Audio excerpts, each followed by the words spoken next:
একদিন এক জঙ্গলে একটা গাধা ঘাস খাচ্ছিল। ঠিক সেই সময় একটা বাঘ পেরিয়ে আসছিল। তো বাঘ গাধাকে দেখে বলল, এ গাধা ভাই কেমন আছো? খুব তো সুন্দর সুন্দর সবুজ সবুজ ঘাসগুলো খাচ্ছ। গাধা বলল, আমি তো ভালো আছি, কিন্তু ঘাস তো আমি সবুজ খাচ্ছি না, এ তো নীল ঘাস খাচ্ছি। বাট ঘাস আমার নীল হয় নাকি? বাঘ বলল, না এটা নীল ঘাসই বটে। গাধা কিন্তু মানতে নারাজ। সে বলল, না, এটা নীল ঘাসই আমি খাচ্ছি। বাঘ বলে এবার কি কথাবার্তা, ঘাস কখনো নীল হয়? তখন বাঘ বলে, চলো এক কাজ করো, আমাদের মহারাজ সিংহের কাছে যাই চলো।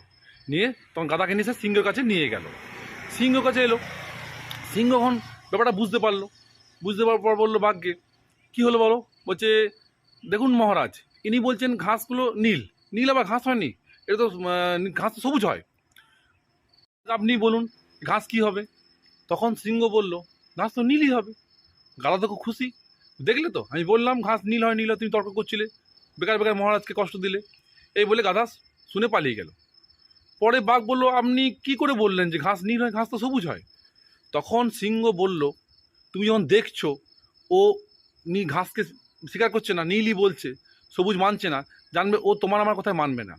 কারণ ও তো গাধায়, ও তো বুঝতে পারছো যে ও ওটা নীল ভাবছে। অতএব কিছু জায়গায় কিছু কথাবার্তা যদি কেউ স্বীকার না করে, তাকে জোর করে শেখানো যাবে না। তো এই কথাটা সারমর্ম হচ্ছে এটাই, যারা গাধা টাইপের হবে, যারা বুঝবে না জিনিসগুলো, তাদেরকে বোঝানোর চেষ্টা করার দরকার নেই।